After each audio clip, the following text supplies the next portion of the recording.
And thank you so much, Manuel and Guo Jie, and maybe you can start this speech. Thank you so much. Merci Didier. So yeah, we're gonna continue in English in order to Guo Jie to follow and to be able to react. So I just want to, before going through this exhibition, I would like to come back a little bit on the Equator Utopia and why a space between giants, and what is the relation between these two exhibitions, and how a space between giants appears.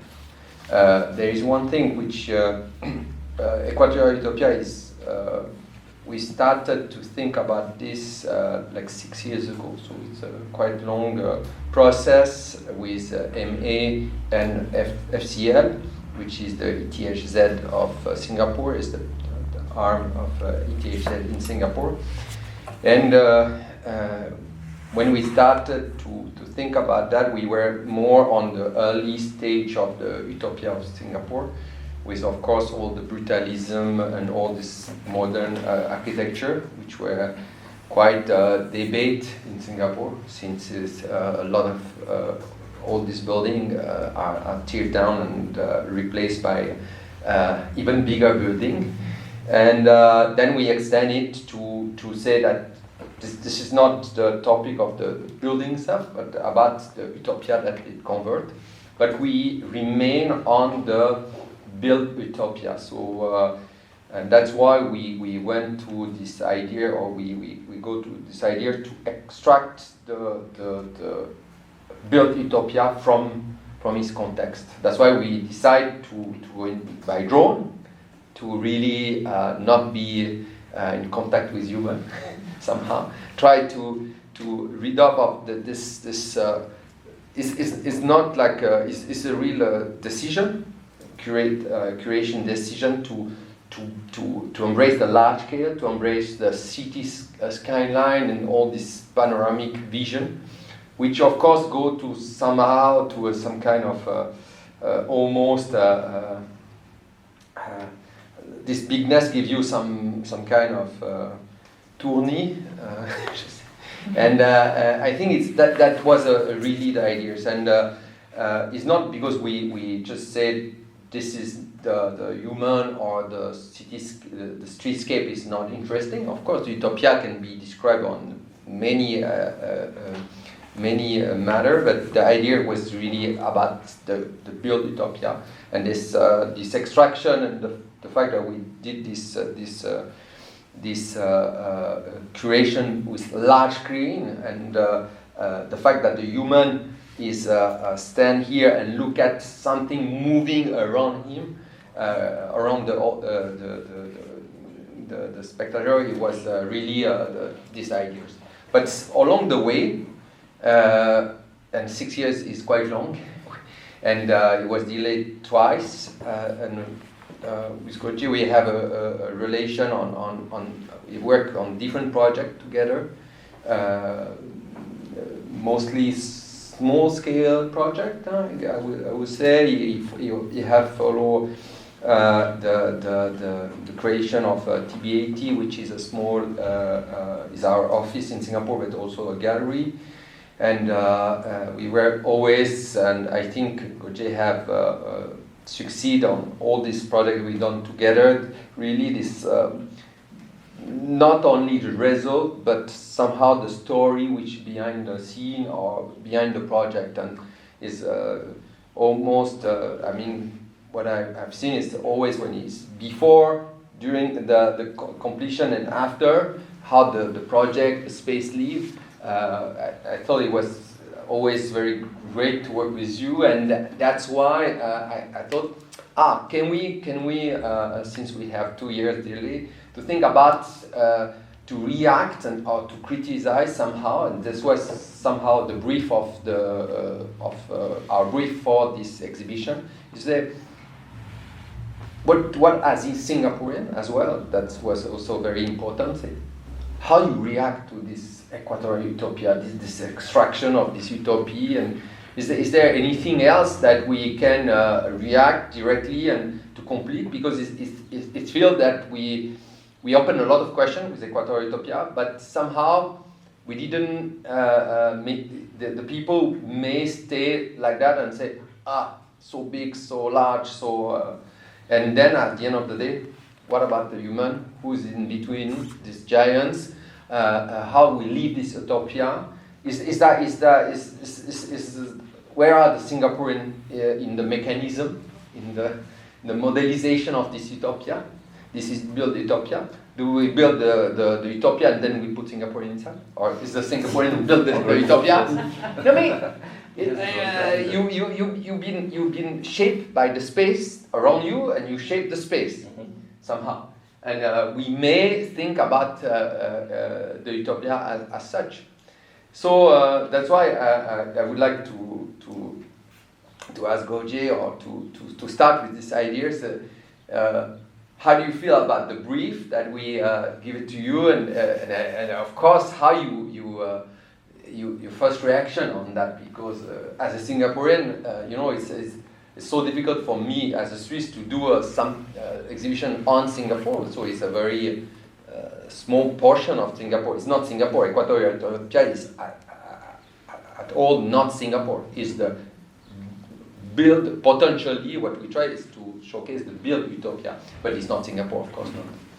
So what would be your first, when I came and talk about that, what was your first reaction, and how did you react on that, and how you came down to this?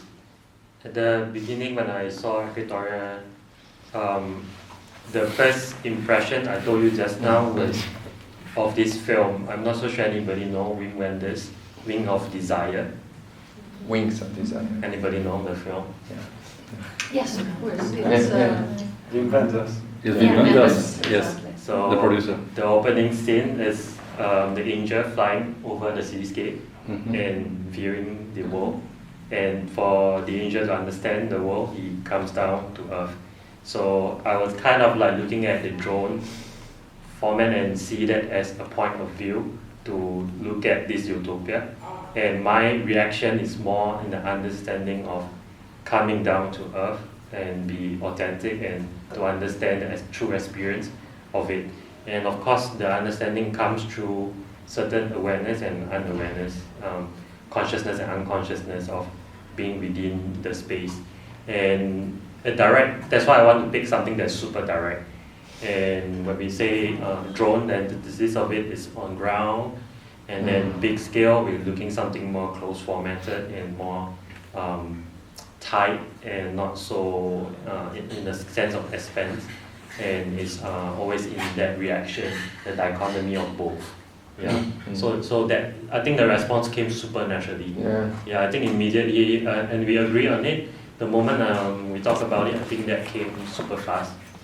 Yeah. Yeah, I guess you're right. That was potentially the reverse mirror of Equatorial Utopia, from sky to earth, and yeah, the format also was a real question, and how the people react to the exhibition.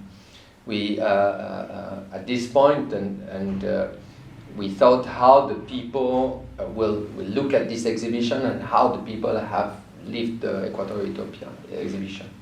And the size of the picture here are very precise somehow. It's not even the big panels is not so big actually. You never, as human scale, you never absorbed totally by the picture. The wall or the space is still there, which I think this one is. And how many sides we have? 3 sides or 4 sides? No, 7, 5. 8.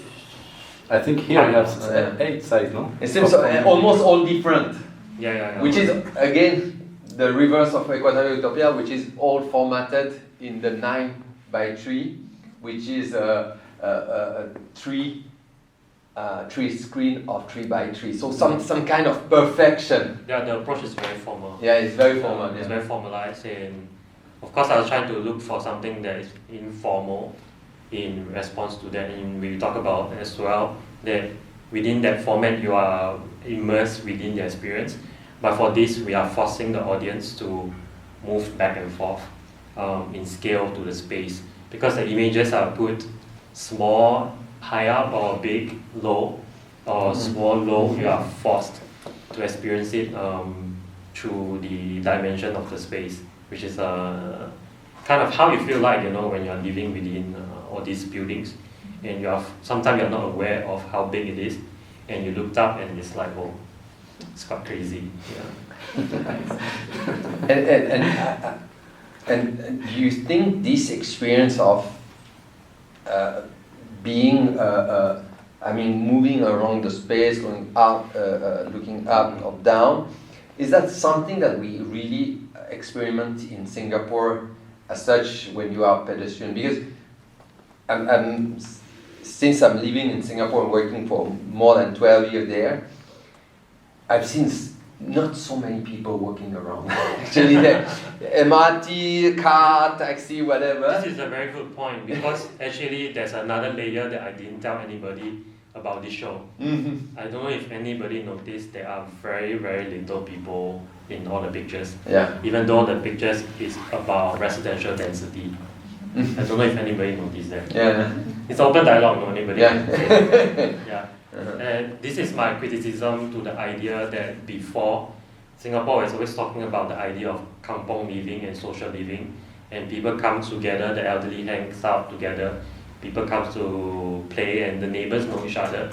But through the formation and building and years of how HDB has transformed, I think people are being separated, and we are no longer kind of like the neighbors don't know each other anymore, which I feel like kind of this is what I felt when in Geneva. I feel everybody knows each other.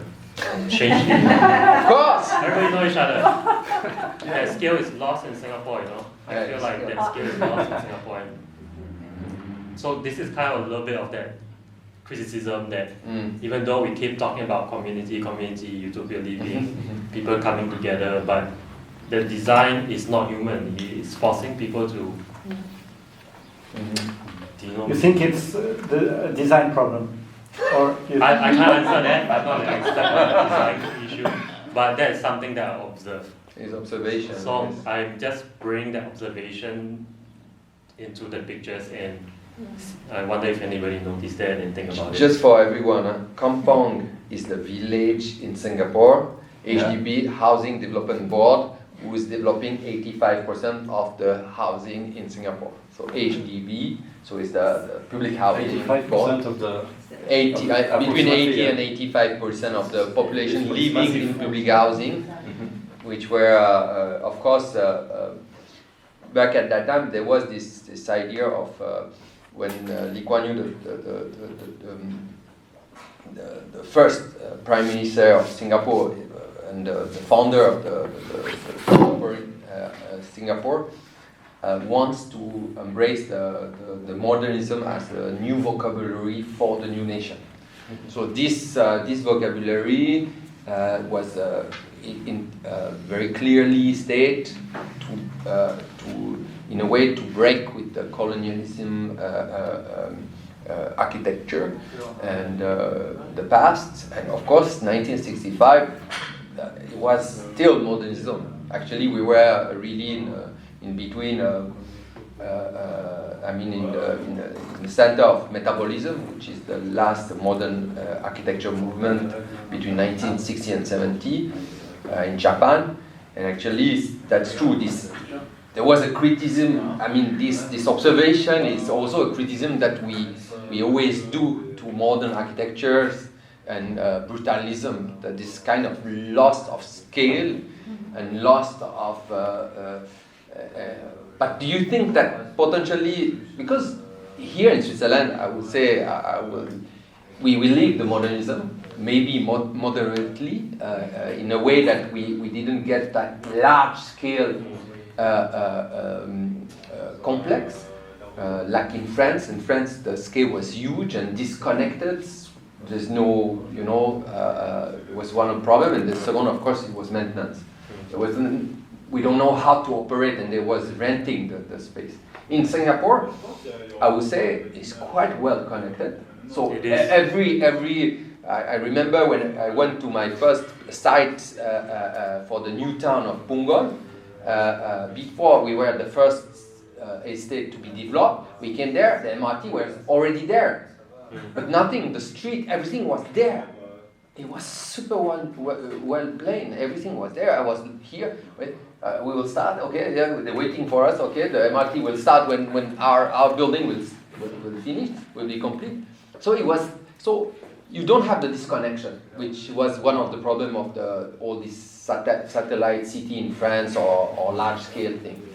And then the other is all the maintenance and how those large complexes can live. In Singapore, there is a town council. They maintain every 5 years. They paint the building. Yeah. Everything is cut, landscape. Everything is done. So somehow. Do you think potentially the speed is the problem? Because everything from that to this in 50 years, is the speed is a problem, or can be something? I don't think entirely it's speed. Speed, yes, maybe, but I think people are quite used to. I'm not so sure if you know like Tampines New Town. Yeah. So those are one of the earliest. Yeah, the earliest one. Yeah. And the formation of it is actually very communal. Low-rise shop houses with shops, mom and pop shops at the bottom level, and you are connected by small little gardens. And you have like what we call a kopitiam, which is like a food court, food shop where people come together to eat. I think the typology kind of changed and is forcing people to go to the MRT station, and then there's the shopping mall, and people don't want to hang out at shopping mall, and then the building seems to go more and more private. The long corridors are lost. There used to be a lot of long corridors, so you see your neighbors, you're like, hey, but now it's 3 to 4, 5 units in one single corridor, and you're separated. And you share one rubbish bin. Kind of nobody talk to anybody. I think there's a multiple. It's a multifaceted issue, and also people become colder as they get. Sure. I think the speed comes in the lifestyle of Singaporean. As well. Like we keep working and there's no time to think about anything else. Probably like a nowadays thing, like globally. Right. Globally, we're all focused on rapidity and efficiency, so we don't get to give enough time to all of this exchange that we used to, as we used to do before. Yes. But of course, like there's a mix in between design and also what people are asking for. Because what was interesting is that if Singapore gives a lot of importance to like these community layers in which they are actualizing things in a way, but probably if people ask for this other layer of more exchange path. So there's two portions to this. Manuel is right. The infrastructure is done. Everything is set up super well. It's already there for people to use. The second part is more like, I think most Singaporeans are not ready culturally to be connected in that manner. Sometimes, because of that discrepancy. There's something in the exhibition, because we're talking about speed. I got, of course, I've been here during all the process, but when all the picture was on the wall, it was complete. It seems to be a stop in time. Your picture is not, there's no speed, except the first, the main, the picture of the flyer. but the rest seems to be She's just stop. alone. Is that? Yeah. Stop. Is there any intention on your selection to somehow to stop the reverse potentially, of course, of Equatoria Utopia, which was flying through? Is there any intention on the speed? We understood the people, the few people. Very clear to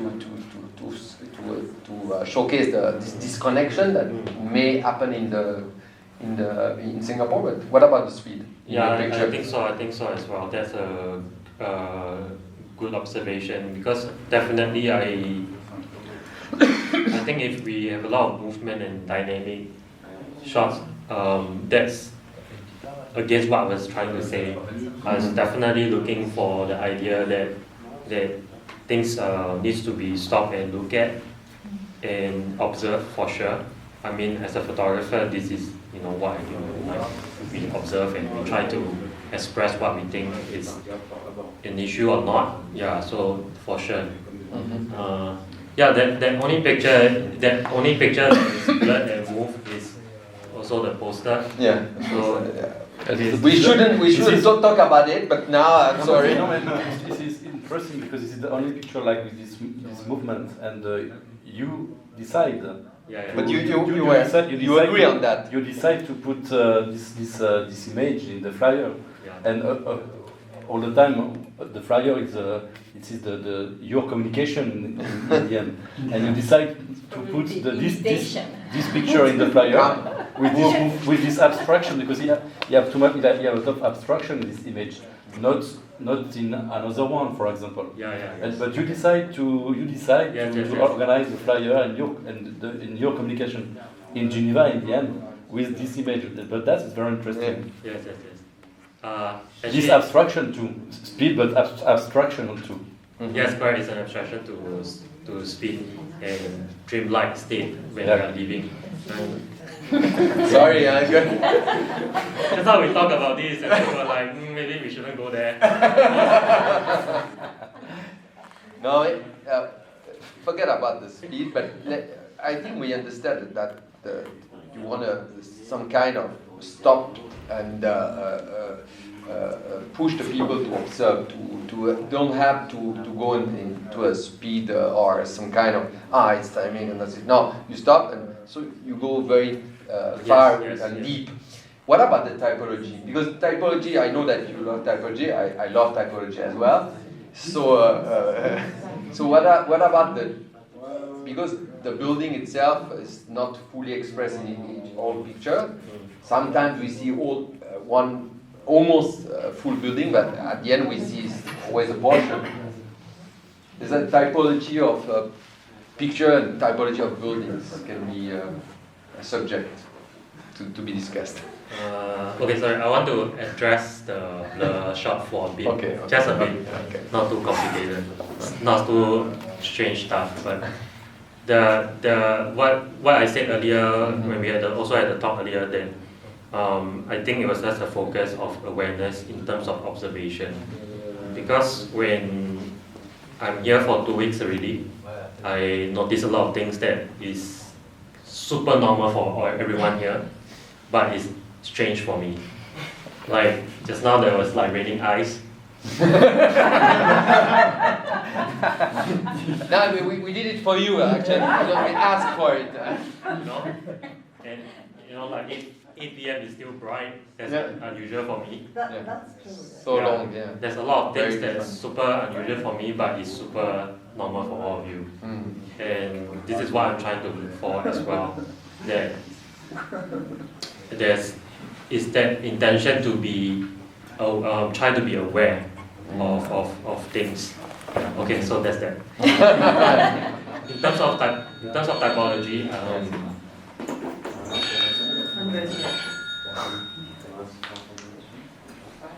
typology, I think we are looking at covering almost everything. And I was thinking in terms of commercial to, there's no rural in Singapore, but rural Singapore. The expanse of it, and so you can get the experience from something super big in terms of commercial and then super big in terms of residential, and that's a good experience. And beyond that, why it was also like partial building. It's also that sensation of like, because it's so big, you just don't see most of the time the full building. When I'm waterway, I always notice activities, partial of the building, but not the whole. It's always in that sensation. And even when I go up to the garden at the top, it's the same. Your eyes are focused on the activity on the ground, people hanging clothes, and that's it. Then you don't really realize to understand the sense of scale. I think when you go to a mountain, you don't quite understand, like this is insane. It's just valleys and super big, and I think it's good that we should like draw focus to something and try to understand things slowly.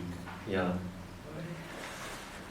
Yeah, true, and I guess this idea of this abstraction of showcasing the build utopia versus to live the utopia, and how to live this utopia within a human scale, because that's super important. Actually, I have a question for you. Because there are some buildings here that are shown quite much older, and then there are some that are super new. Do you find like, what do you think is the biggest shift between then and now, in terms of like the thinking of utopia living? Yeah, I think that's definitely the what we try to explain, and I think the shift is real now. The utopia back at the early days of Singapore was really very social. Of course, it's still social, but they add layers. And I think in 1980s, 70s, and 70s, 80s, there is this very pragmatic and financial utopia. It's Lee Kuan Yew said, in 1970 something, he said, luckily, or I hope one day Singapore will be like Sri Lanka. Can you imagine that the guys, because Sri Lanka was booming in 1970, 80 with the tourism before the war started, and it was the place in Southeast Asia very promising. And then, of course, in 1990, I think he said, I hope Singapore will look like Switzerland. So there is a shift, of course, and the expectation was bigger and bigger. So from the social utopia, which are for me, the base of the intention of Lee Kuan Yew, shift to the very financial ideas and tourism. That overlay, comes as another layer, and finally to embrace the sustainable utopia, sustainability, and this greenery and all this thing that is very can be seen in the building, because it become also a marketing thing. That's for sure. Green building because it's green. Because what? To bring trees on the 50 story is not sustainable at all. So let's be clear. It's more structure, it's more concrete, it's more cement, and more maintenance, and more. The trees on the ground works well. Once it's better, So let's be clear that this layering, you can see it. This tree, let's say utopia, and also what I've seen.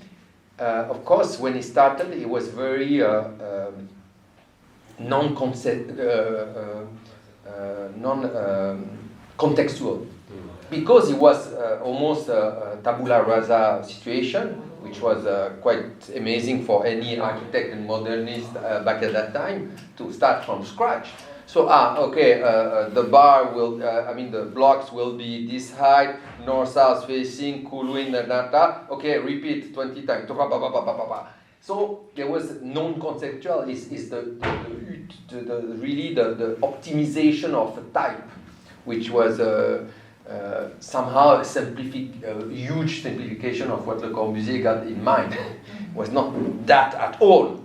This one was not the urban planning of Le Corbusier. I remind to everyone, the Plan Voisin was a provocation.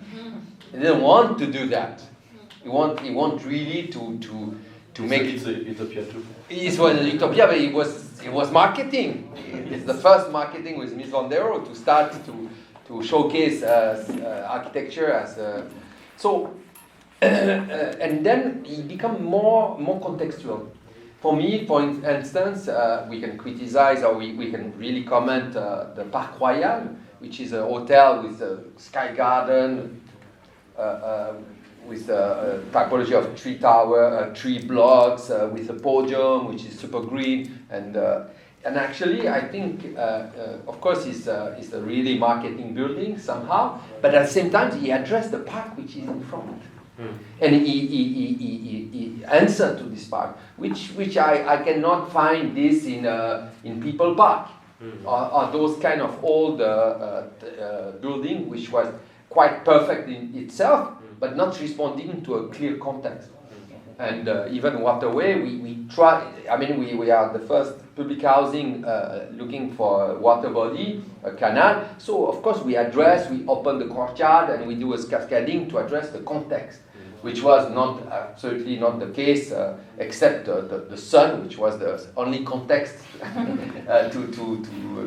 to follow. But I think the utopia become more contextual and maybe lost in utopia in terms of the look. I mean, is less optimization. Is start to be a little bit more fancy or more commercial, but still, I think there is a shift. That's true on the utopia, and I guess it's also a question of how the idea that is really utopia, or and this is so I come to you on that. Do we feel that there is utopia as a prerequisite to Singapore? Is that the existential way of living, or parameters? Because it's so small, no resource, no everything. So you need to go quite far, I mean, in terms of decision, because you don't, I mean, there is not so much choice. I mean, Switzerland have done choice of the direct democracy, which I think is a utopia by itself, somehow, very different than Singapore utopia. It's a utopia. Maybe after, what is the utopia in Switzerland? I don't know, there is few, I guess, but I think it comes from our parameter, from what we got, our context, and I think Singapore has a context which push to some kind of extreme or utopian decision. Yeah, I agree. I think oftentimes we work with what we have, and being set within the boundaries, it forces how human mind works, and we follow a certain kind of logic, and it's definitely formulated to the case that Singapore is small, there's no resources, so it has to be done in a certain way. Transportation, we have to be done a certain way. Housing is to be done a certain way.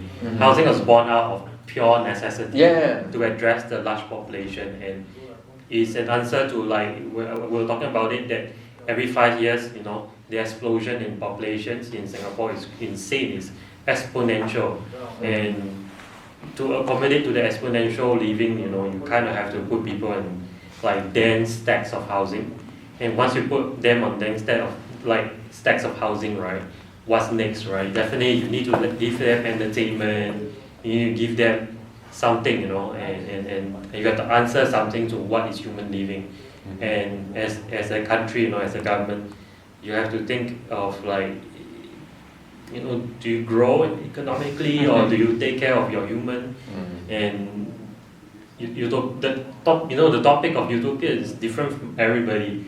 Some people might be like, nobody's lazy, everybody just work, But some people will say that it's universal basic income for everybody, nobody needs to work.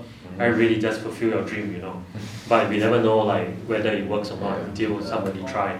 And it's but we feel really in this, in your selection, who have seen in or observed in the selection that we have around, that Singapore is Iceland. And actually we don't see horizon. We don't see sea. How come somehow I feel that you make it to close and to not open anything to, it's limited. We feel the limitation in your picture because there's no horizon. I don't know if it's this one, it was done by Prabhu, but at the end of the day, we feel that we are trapped in the utopia somehow. I don't think we are trapped. No? I don't think we are trapped for sure. Yeah. 100%. Yeah. I mean, there's a whole array of like issues to discuss. Rich and poor boundaries.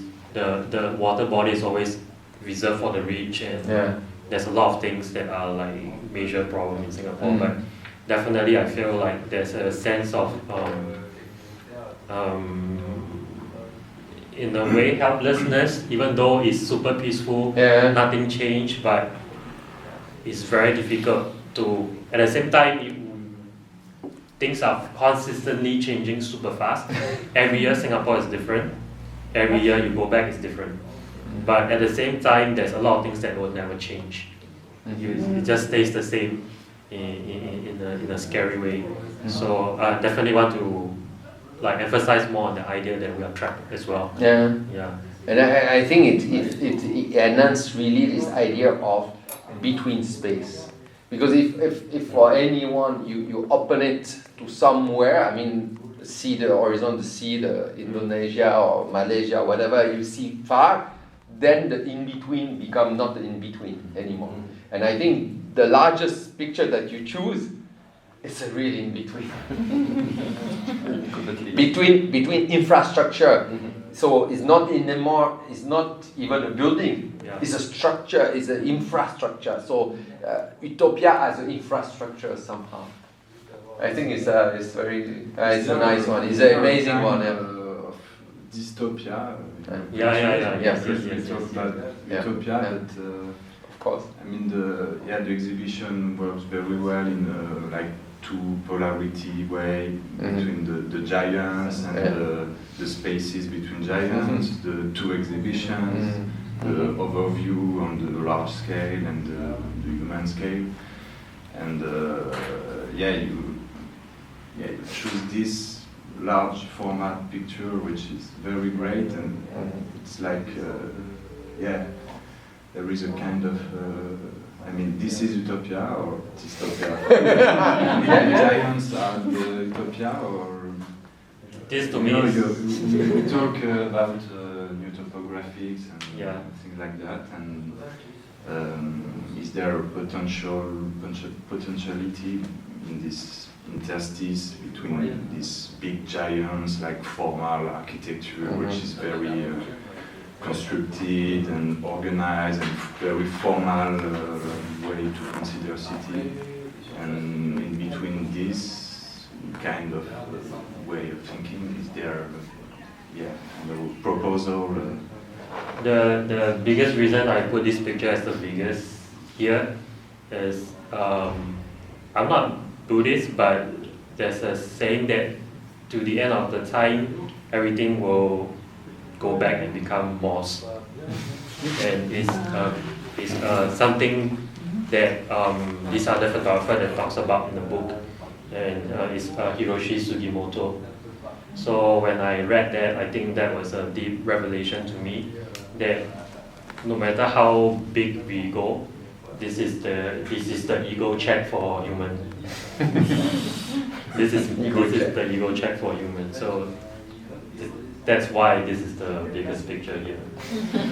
So to remind ourselves, that the impermanence and the permanence and everything, and eventually maybe all of us will be gone, and this is it. So I have a question for you guys. Is of course you got the story now of the Equator Utopia and then the space between giants, which comes after. But in your opinion, what will be the real order of that? Is that space between giants should come before the Equatorial Utopia? Yes, or, it's a good or reverse? The one you have seen, If you maybe. need to start here and have to go to Utopia, Yeah, what do you or think the and inverse, why? or the inverse. Because it happened historically. I mean, because we gone in this direct from. But at the end of the day, I don't know, and I'm not even sure actually. That's why I'm asking.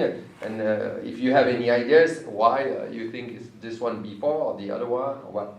Yeah, I think this order is very cool because. Oh, okay. Which order you set up? To start basically. You start with the big scale, and after you go on the. Understand the objects, and after we are in a closed and without a reason space with objects, and we come between the objects, so it works. I think can continually go in between one to the other. Yeah, because he says as astronauts, like they don't realize when they go outside of the Earth. Okay, that's what we are. And then you go back and then you apply all this vision in small scale. So because applying this vision in small scale is a huge task too. Evelyne, vous qui avez vu les deux aussi. I do think also that is much better to start with the very big one. Okay. And like you, yes. So you have the big picture. To have the large view. I heard some people say, but there is no human, nothing. Yeah, of course.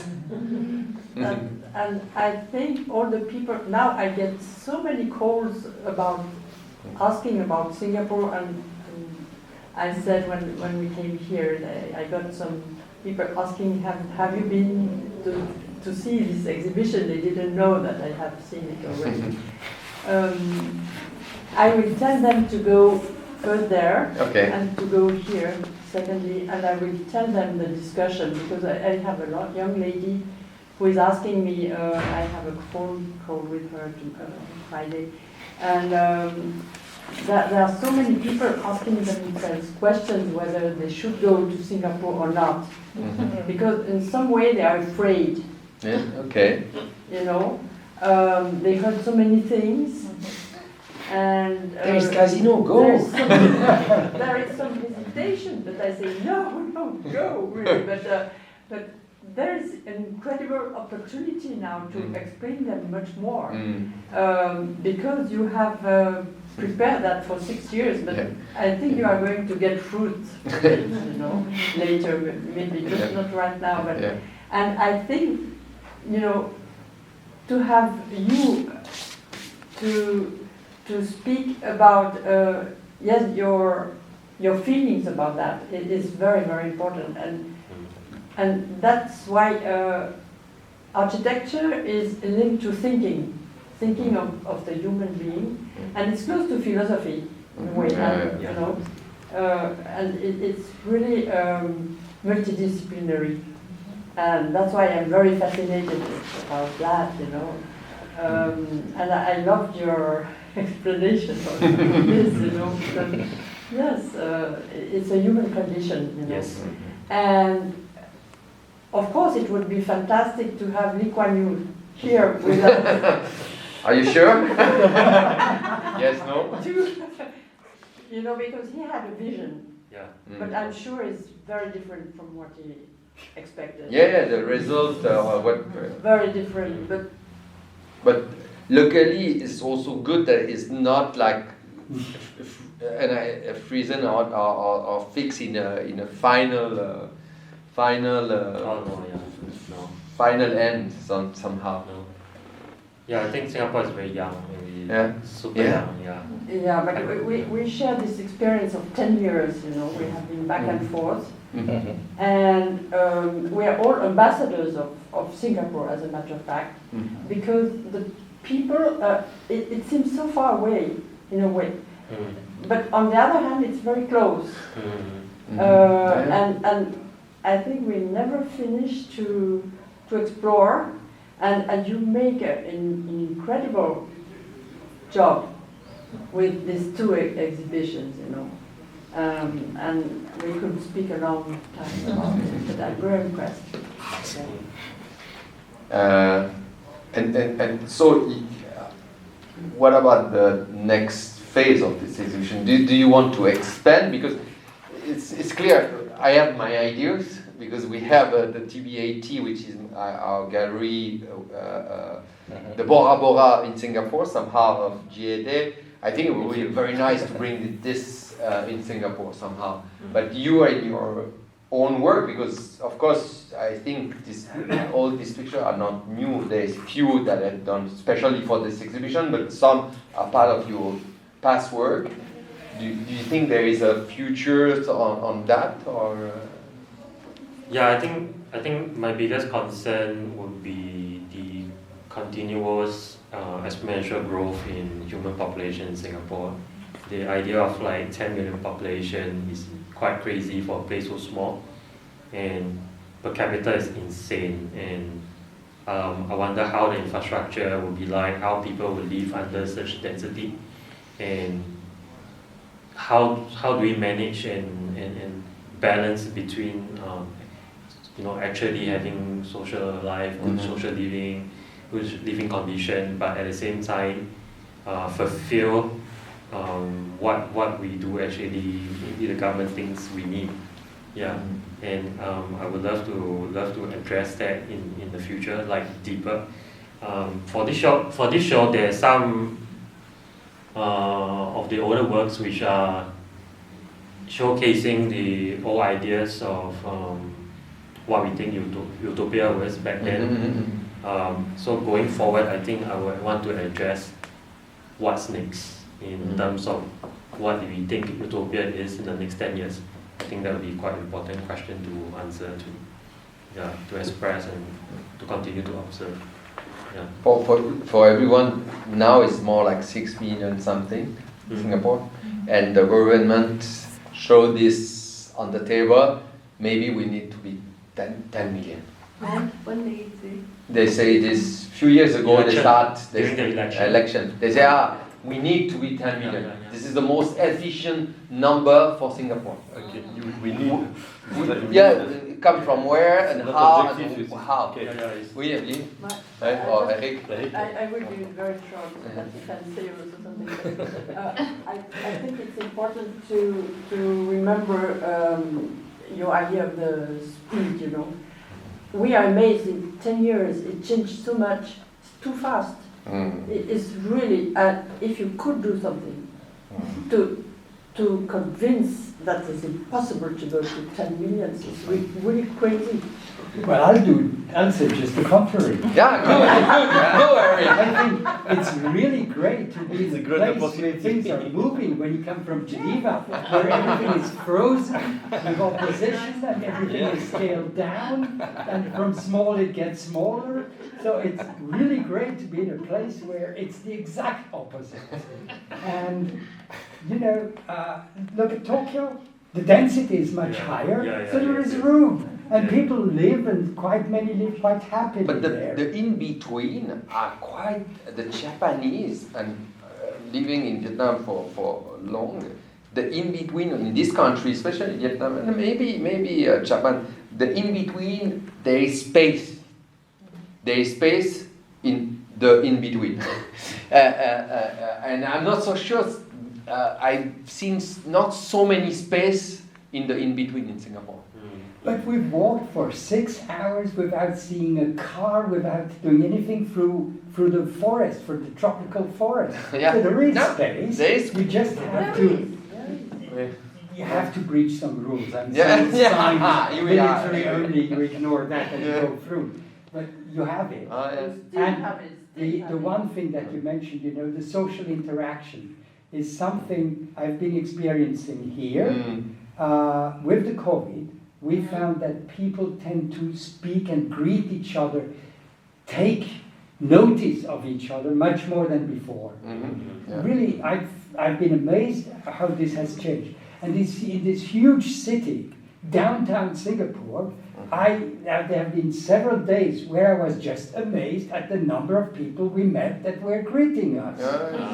You know, you're this huge thing with so many people that you're unlikely to ever see, and we ran into each other, they greeted us and said, well, look, we are in a village. So there's several villages. So it's a lot about your own interaction and your own way. I mean, in part, it's just that we naturally tend to greet people. Yes. Many people will pass before the doorman, will ignore him. And we have a human being there, we greet him. When we went to the train station, we had one woman who was always sitting there from early morning and late at night. She always saw us. Well, we naturally greeted her. Very shortly after we started, well, she was greeting us, Auntie and Uncle. Where is Auntie today? So you have this kampong interaction that doesn't depend on size, but on your own attitude. Yes. And then utopia, common utopia. Common. We have one. In Singapore, the government's plan is to have a train station within 10 minutes of any building. And they're working on it, and they're not too far away. In Switzerland, we have our public transport. We have to get to the most remote village every hour during the whole day, even if the bus is empty. This is utopia. Yeah, you have it's living utopia. But for many people, it's very important to know that they can go there, even if they don't go, they may never go. But the mere fact to be able to go, that's to be connected, to be connected to the utopia. Yes. Yes, I totally agree that of course there's a lot of like beauty, there's a lot of in-between pockets, spaces, even though there are some not as much. And I'm also quite connected with a lot of the underground artists, and there are shows that are not being publicized to the public. Of course. Yeah, internally we have some stuff going on, but there's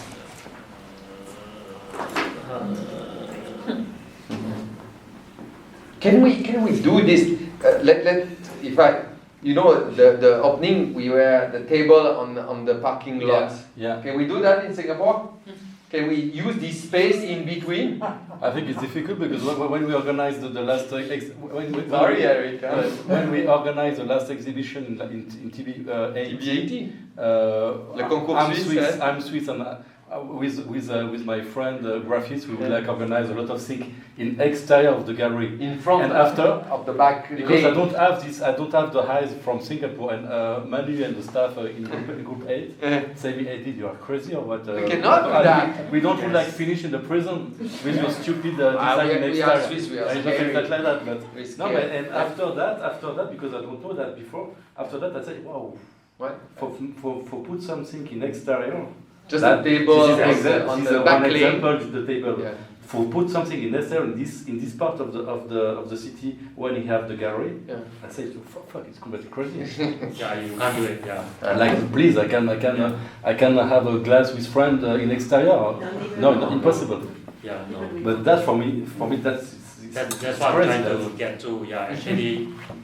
There's always this struggle of like, okay, we want to do something, but we have to get permits. Everything we have to ask for permission first. And I think that kind of drives a lot of true organic growth down. And everything needs to be regulated.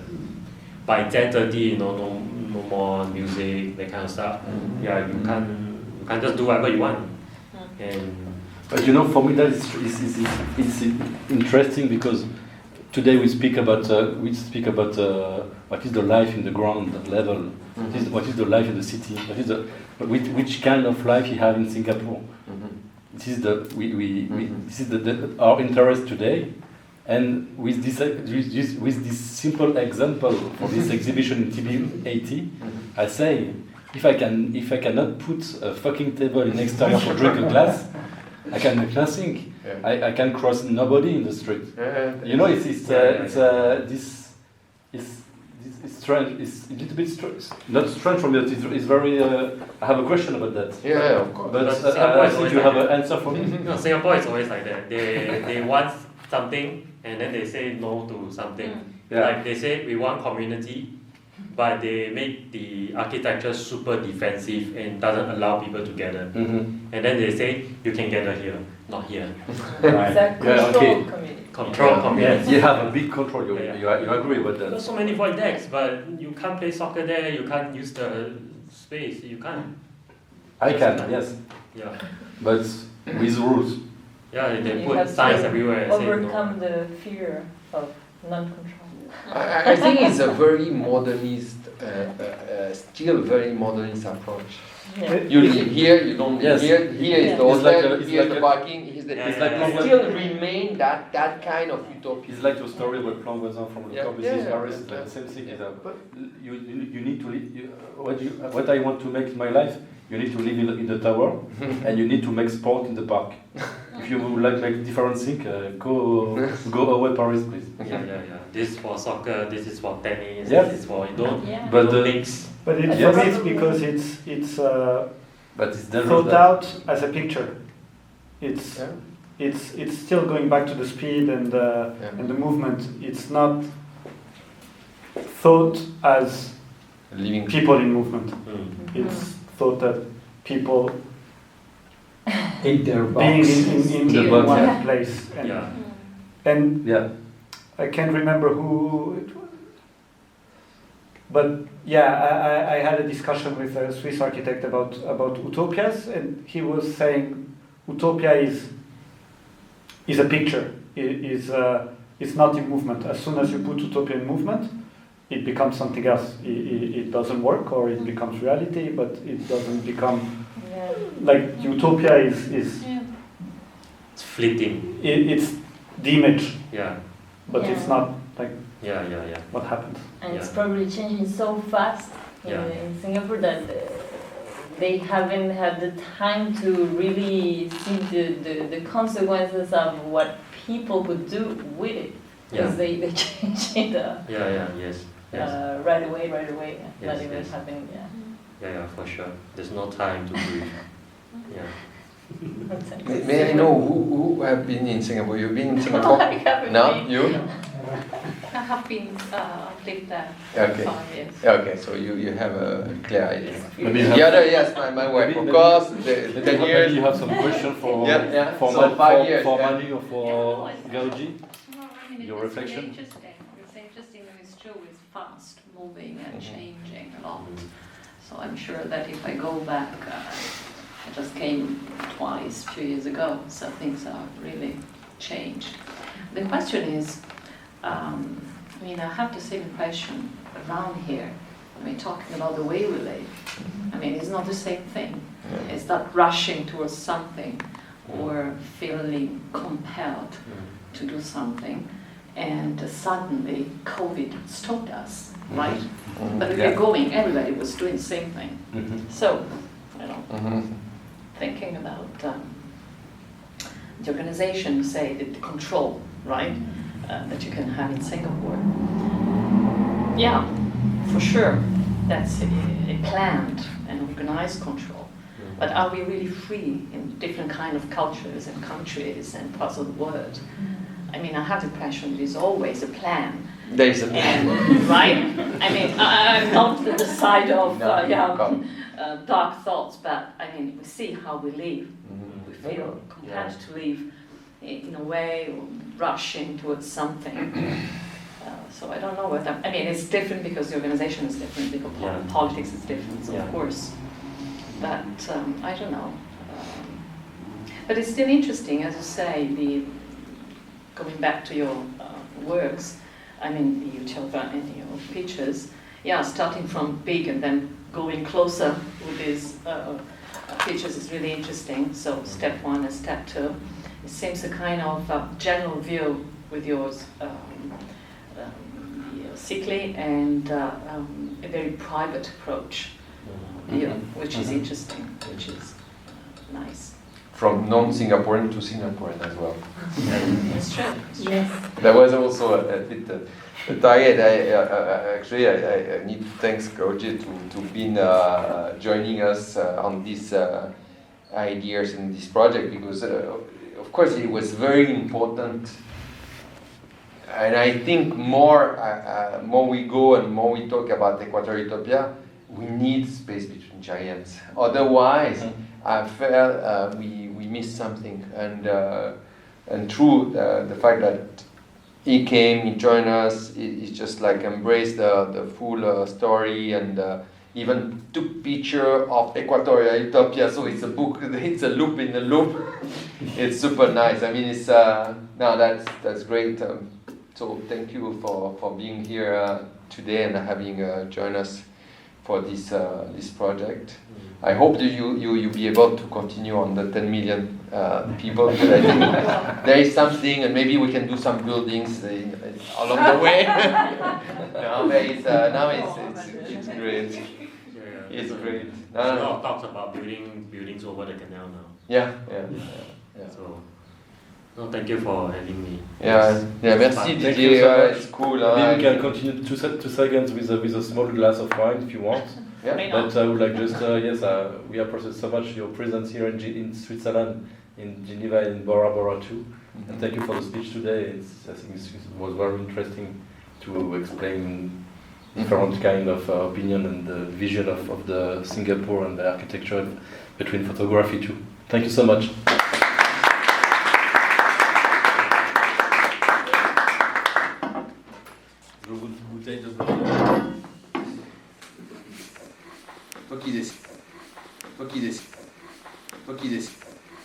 Faut qu'il décide.